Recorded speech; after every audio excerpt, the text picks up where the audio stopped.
Didn't expect him to come back so soon. We hadn't talked about his return. He hadn't said when exactly he'd be back from his business trip. These 2 weeks without him passed like a blur, and with each day it became harder to get used to the empty house. Gradually, we had gotten used to his trips becoming more frequent, and I had gotten used to his absence.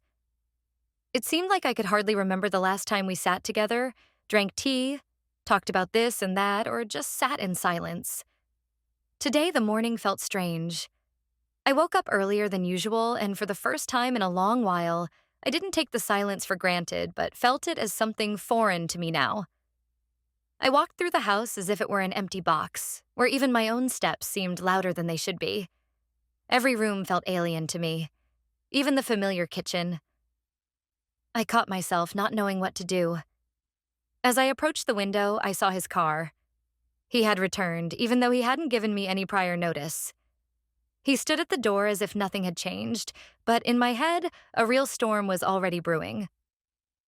In such moments, I felt like we had become two different people. He had been away for a few days, but when he came back, everything was already so different. It was hard for me to understand what exactly had happened in this house, where warmth used to live, but now only emptiness remained. When he entered, I felt his presence, but his gaze was no longer the same as before. That old, familiar look that said, "You're mine," was lost, dissolved in the days we had spent apart. He didn't notice my look. In his eyes, I saw only exhaustion and some kind of detachment. I approached him, hugged him like I usually did, but even that gesture felt awkward. We didn't talk about how long it had been since we last saw each other. I decided that maybe we needed more time. I decided that we needed to get used to the new reality. But it was at that moment that I felt that neither of us truly understood each other anymore. As I was leaving the house to go to work, I suddenly noticed a new car on the neighboring street. He had just moved into the house across from us, the new neighbor. I immediately recognized him by his car and saw him rummaging around near his house. He was tall, with slightly clumsy movements, as if everything around him was still unfamiliar, and every gesture seemed to require some effort. He was fixing something in his yard, bent down to the ground, and his face, covered in dust, appeared in its own way cute and careless. He was clearly one of those people who genuinely wants their home to be perfect, but doesn't worry too much that the process will take time. I noticed how his hands were adjusting something in the car, how he often laughed and paid attention to the neighbors. It seemed like he was always in sight, always busy with something, as if his life were a continuous activity. Something moving, something necessary, something meaningful. And my life in recent months had become gray and awkward, just like his movements.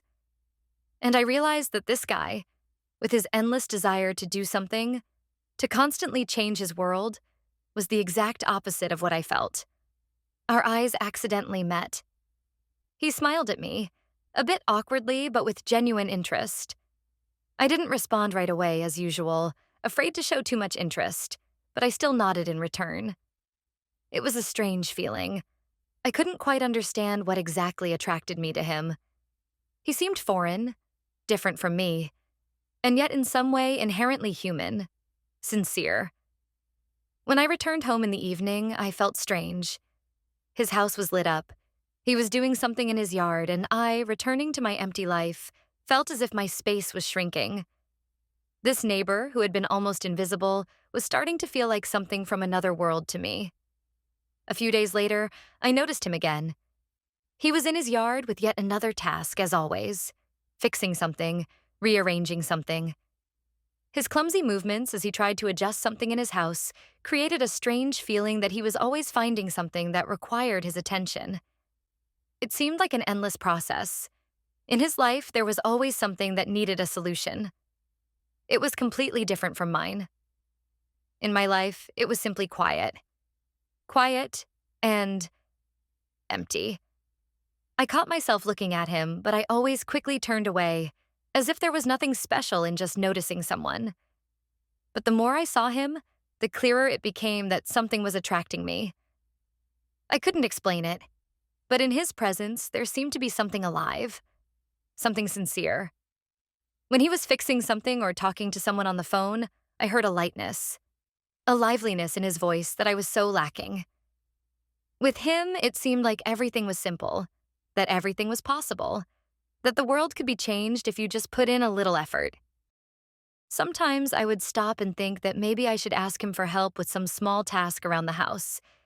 It seemed like such a simple thought, but every time I was about to approach him, I felt uncomfortable.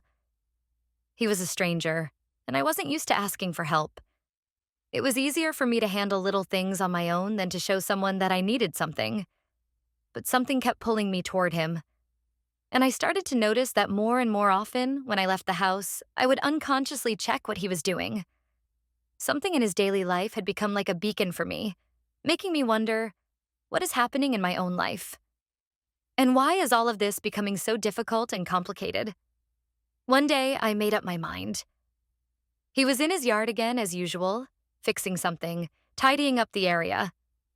I stood by the window, hesitating, wondering whether I should ask him for help. The silence in the house was becoming more and more suffocating to me. He was foreign to me, but at the same time, so close. It was a strange, unfamiliar feeling, as if I had suddenly found myself on the border between two worlds. One that was familiar to me, and another that I didn't dare enter. I approached his house despite my doubts. A small repair on one of the chairs in the dining room had long needed attention, and I decided to ask him for help with that. A simple thing, without any particular significance. But as soon as I crossed the threshold of his house, everything went differently than I had planned. He greeted me with a smile, so genuine that I felt a little awkward.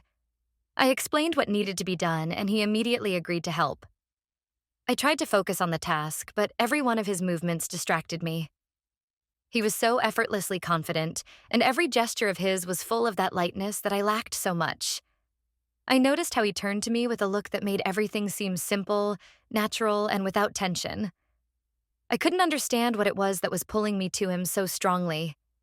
We were both doing something completely mundane, yet at that moment, I felt that it was not just about fixing a chair. I couldn't focus on the task itself.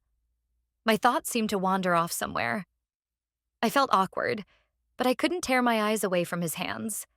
How skillfully they worked with the tools. How he adjusted the chair again and again, focused and quick. It seemed like all this routine meant nothing to him. He was simply doing his work, and that was all. I tried to say something, but the words got lost, unable to find the right form. Instead of paying attention to the task, I seemed to dissolve in his presence. Something inside me shifted strangely, and I couldn't understand why even such a simple moment had become something so much more. After Jake helped me with the repair, I began to notice how gradually his presence in my life was becoming an inseparable part of my day. All this time while I was in my house, I hadn't realized how, over these months, I had lost myself. I woke up, did household chores, answered messages, but something was wrong. It was as if I was playing a role, but couldn't figure out which one. There were days when I didn't feel alive. I had become mechanical, like the chair I had just tried to fix. I began to wonder when the last time was that I truly felt good, when I was in my body, when I felt like my life mattered. My relationship with Tom, with whom I had spent so many years, had become empty. We had both drowned in routine, not noticing how our conversations had become shorter and our gazes more detached. I couldn't remember the last time we talked about something important, about what troubled me, about what I needed. Tom was often at work, and when he was home, he looked just as tired and distant as I did. We barely talked, although I always hoped that, at least once, he would ask how I was feeling. But he never asked. In his eyes, I no longer saw the spark that had once been there. And I didn't even know what we were trying to hold on to, or why. I tried to understand what was happening inside me. It was like a tiny crack that was growing wider and deeper each day. And the more I thought about it, the clearer it became that something had changed. My body didn't feel the warmth it once had, and it hurt to realize that I couldn't find the way back. And that's when I noticed Jake again. He was fixing something again, and I couldn't look away. This mundane scene, his confident movements, as if everything around me had become clear, although I didn't understand why. I was beginning to feel like there was something in him that could understand me, something that was missing in my life with Tom. It was as if he were an echo of forgotten feelings, and the more I thought about it, the harder it became to stay in what was.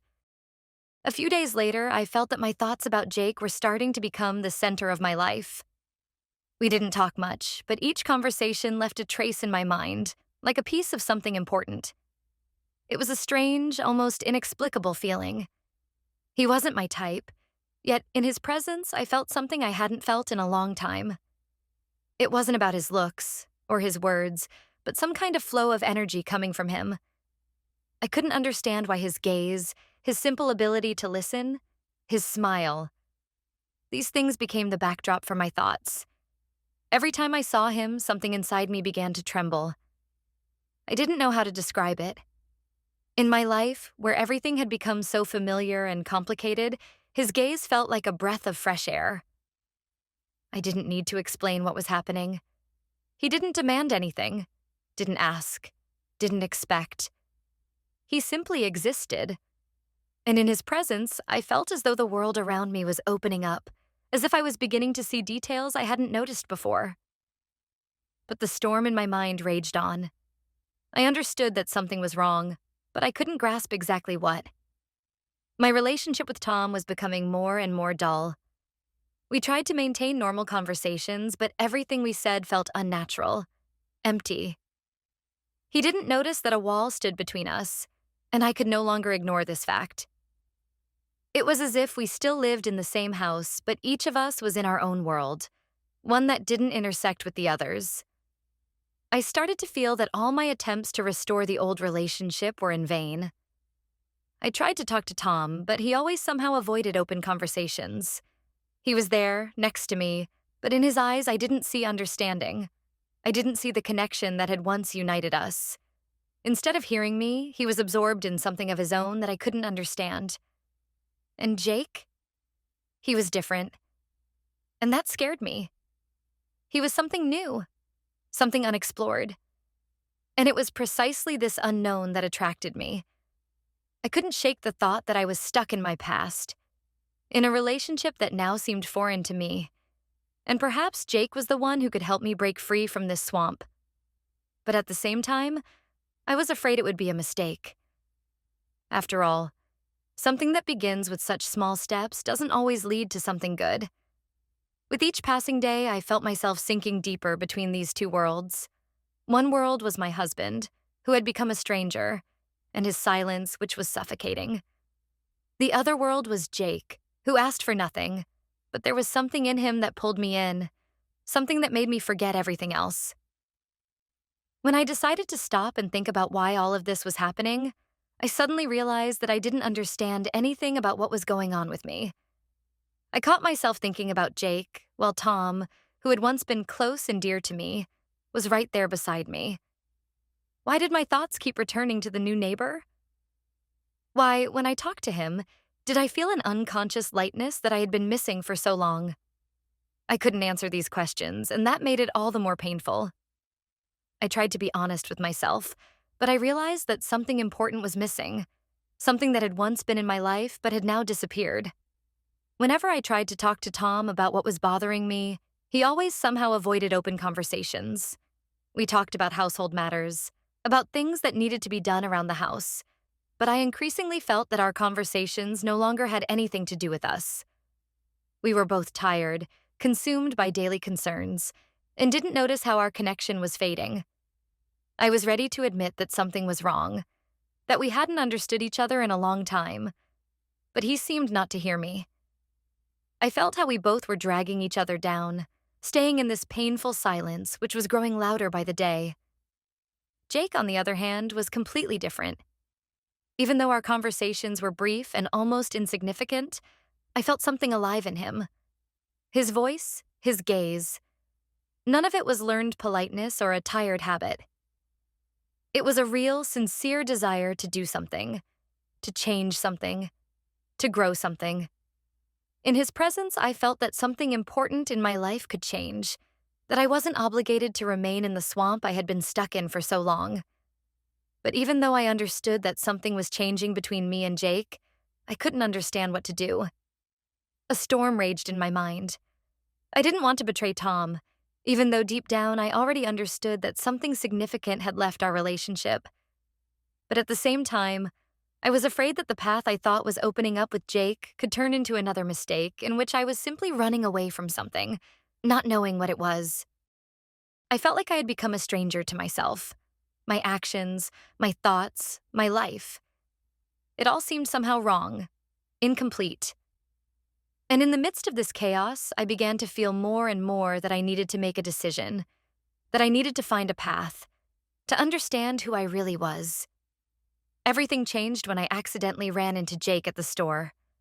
I had gone there to pick up a few small things, but at that moment, he was standing by the tools, looking at something that might be useful for his house. Our eyes met by chance, and I felt something shift inside me, as if something suddenly changed. He recognized me right away and smiled. That same smile that had always been so genuine, so alive. I felt this strange lightness pierce through me as if this moment was exactly what I had been missing. "Hey," he said, and I heard in his voice something I had long been missing. Attention, alive and without any expectations. I responded, a bit nervously, but his gaze immediately eased the tension. We started talking about everyday things, about repairs, about small things that concerned both of us. And suddenly, as if he had simply read my mind, he offered his help. "If you need anything around the house, I'm always happy to help," he said, and I felt something inside me respond to his words. It was hard to believe, but suddenly I realized that there was nothing unnecessary in his offer, nothing intrusive. He didn't expect anything in return. In his eyes, I saw a readiness to help, without any hidden agenda. And this was so different from everything that had been in my life in recent years. His offer didn't make me feel guilty or awkward, as it often does when we ask for help. It was just normal. I felt something pulling me toward him, toward something new, unexplored, but at the same time so simple and sincere. We talked a little more about the little things, and he didn't rush me to make a decision, didn't insist. He was just there, as if understanding that the time hadn't yet come. I realized that in his presence, something in my life became clearer than ever. But then, the questions popped into my mind. What does this mean? Why do I feel like something has changed? And where will this meeting lead, if it leads anywhere at all? I was scared because I understood that maybe I was standing on the threshold of something important, but I didn't know what would come next. Everything around me seemed to blur. The familiar world with Tom, who was becoming more and more distant and foreign to me, and Jake's world, with his sincerity and openness, which seemed to offer me a chance to break free from the vicious circle. But I didn't know how to take the next step. I didn't know if I could change anything in my life at all. After that meeting with Jake in the store, I felt somewhat confused. Still tormenting myself with questions, I tried to restore at least the appearance of normalcy in my life. I wanted to talk to Tom. We couldn't go on like this. And I knew that if I didn't try to change something now, everything might be lost for good. I decided I needed to find the strength within myself to talk to him, even though I was scared. I waited for him to come home from work so we could begin the conversation. In his eyes, I hoped to find something we had lost, some spark, even a small part of what had once connected us. But as always, his gaze was tired and distant. He said a few words about work, and I realized that this conversation wouldn't be what I had imagined. "You look tired," he remarked, as if that was all that could be said. "Maybe you need to rest a bit?" I caught myself thinking that his words sounded more like a habit than concern. He didn't ask how I was feeling. He wasn't interested in what was happening to me, to us. It hurt to realize this, but I couldn't keep ignoring this silence. I made an attempt. I said that we needed to talk, that I needed more than just silent coexistence. But instead of hearing me, he started talking about things that didn't concern us. He touched on some household matters, not even noticing how I was drifting away from his words. We talked about what needed fixing, what needed to be bought, but I couldn't stay in this empty conversation anymore. I tried to open my heart, but his ignoring, or perhaps his inability to truly hear me, became the barrier I could no longer cross. Tom kept talking, and I felt how the walls we had built over the years grew higher. It was a strange and painful feeling, when you realize you're with someone, but you no longer know how to understand them, how to connect with them. Everything I tried to bring back seemed to fall apart, and nothing worked. I felt like we had long become strangers to each other, but at the same time, I didn't know what to do about it. When I finally fell silent, he seemed to realize that I wasn't really present, that my thoughts were far away.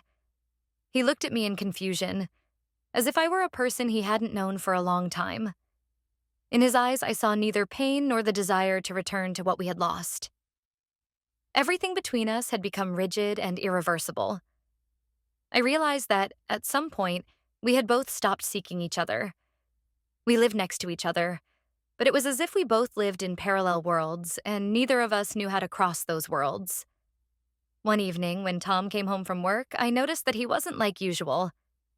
He looked irritated, as if something was bothering him, but he was silent as always. I sat in the kitchen, tired, with thoughts that were becoming more and more tangled.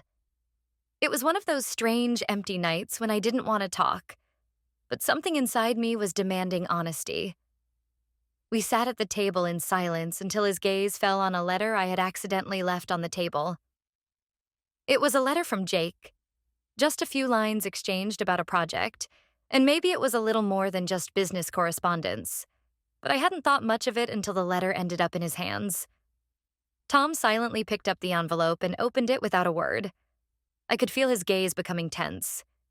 He turned the letter over, looking at me with that look I knew so well, a look of disappointment and hurt. "What's this?" he asked quietly, but there was an angry undertone in his voice, hidden beneath his usual calm. "Are you cheating on me?" I couldn't answer right away. It was hard to breathe because it felt like thunder in a clear sky. I didn't know what to say. The letter wasn't about what he thought, but at the same time, I understood that it had become a symbol of something else. My longing for something more. Something I had lost a long time ago. "Tom, it's not what you think," I began. But I immediately felt how my words lost their power. He wasn't listening to me. He just stood there, looking at me, not believing a word I said, not believing me. I felt something inside me tear apart, as though this moment was the culmination of everything we had been through. Tom was angry. I couldn't blame him. In his eyes, I saw disappointment and pain, which made it impossible for me to defend myself. And I knew that this wasn't just a loss of trust. It was a final separation. He didn't ask me anything, didn't want to listen, because he had long since stopped knowing what was troubling me. And I couldn't tell him the truth, because I didn't understand what had broken inside of me. He left that evening. He simply gathered his things and walked out without saying a word. I was left alone with the realization that we had lost each other, and it didn't matter whether those letters were just words or something more. We had long ceased to be the people who could understand each other. Now I was standing before the emptiness, realizing that I couldn't go back. In that moment, it became clear to me that what I had been searching for didn't necessarily have to be found in Jake. It was something inside me that demanded change. But I still didn't know what to do with this knowledge. When Tom left, I was left in a house that had once been full of life, but now seemed lifeless and cold. We were strangers to each other, but the moment I realized that our story was over was painfully clear.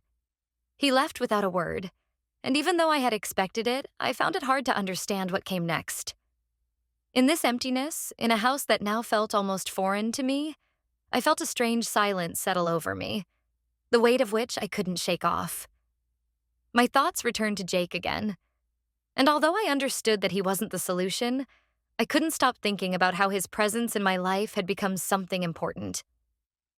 It was strange, almost absurd to think about him when everything around me was so uncertain.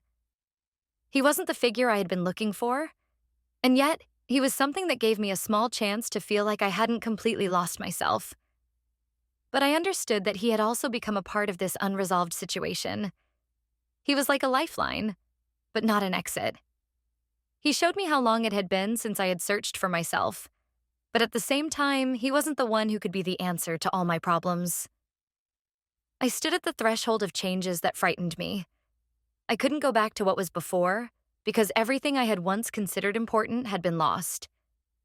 I had lost not only my relationship with Tom, but also a part of myself. And though I didn't know if I was ready to move on, I realized I couldn't stay in this emptiness. Now that I was alone, I understood that I needed to start over. Not with Jake and not with anyone else, but with myself. It was terrifying and uncertain, but I realized that I could take responsibility for my life, despite all the pain and uncertainty. Maybe this moment marked the end of one story, but I couldn't help but think that it was also the beginning of another. And in this new story, I had to be honest with myself, to seek my own answers, and perhaps to learn again how to feel that I am truly living. The days after Tom left stretched into one long, viscous feeling of emptiness. I had expected it to hurt more, that I would suffer. But instead, I felt something else. Fatigue, relief, a restless freedom. The house that had once been ours now seemed foreign. Too big, too quiet. I understood that I couldn't keep living the way I had before. I couldn't just ignore what I had lost, but at the same time, I couldn't get stuck in this moment forever. Jake. I knew he was waiting. He didn't make any bold moves, didn't insist, but his presence was there, even when we didn't speak. I felt that he understood me without words, but that only made it harder. He was the one who had, almost accidentally, pushed me toward realization, but I didn't want him to become just a replacement. At some point, I realized that I didn't need a new man in my life. I needed a new me. I had to learn to live for myself, not to seek salvation in someone else. I had to stop being afraid of loneliness and try to figure myself out. The next day, I did something I had been afraid of for a long time. I left the house without looking toward Jake's and went to where I had long wanted to go. A small cafe on the outskirts of the city, where I had once dreamed of spending time alone. No plans, no conversations, no need to be anyone for anyone. Just to be. I ordered coffee, took out a notebook I hadn't written in for years, and, staring at the blank page, finally realized ahead of me was an empty space for something new. For a new life, for new decisions. At first, I felt strange. There was no familiar ritual. Waiting for Tom to come home from work, cooking dinner, hearing his voice in the next room. There was no need to adjust to his rhythm. Guess what he was feeling? Try to bring back something that had been lost a long time ago. At first, this emptiness frightened me, but then I began to find meaning in it. I started doing things I had put off for years. I pulled out books that had been gathering dust on the shelf, played music I used to like, but that Tom had considered too melancholic. I realized I didn't need to ask what to cook for dinner, and I didn't need to justify leaving the house without explanation. But loneliness was unfamiliar. Sometimes in the evenings, I would catch myself listening to the silence, waiting for familiar footsteps in the hallway. Sometimes I wanted to dial his number just to hear his voice. But then I remembered how we had sat in the same room, yet were so far apart, and I understood. There was no turning back. As for Jake, he kept his distance. He didn't try to take Tom's place, didn't try to be my savior. He just stayed nearby. Sometimes we would cross paths at the house, exchange a few short phrases, and in his eyes, I saw something I liked. Patience, understanding, respect for the fact that I was walking my own path. One day he asked, "How are you?" I wanted to answer that I didn't know, that I was still figuring myself out, that sometimes I wanted to run away from this city, from this life, from these thoughts. But instead, I simply said, "Better than yesterday." And for the first time in a long while, it was true. I didn't need a new man to feel whole. I needed to find myself again. And I was ready for that journey.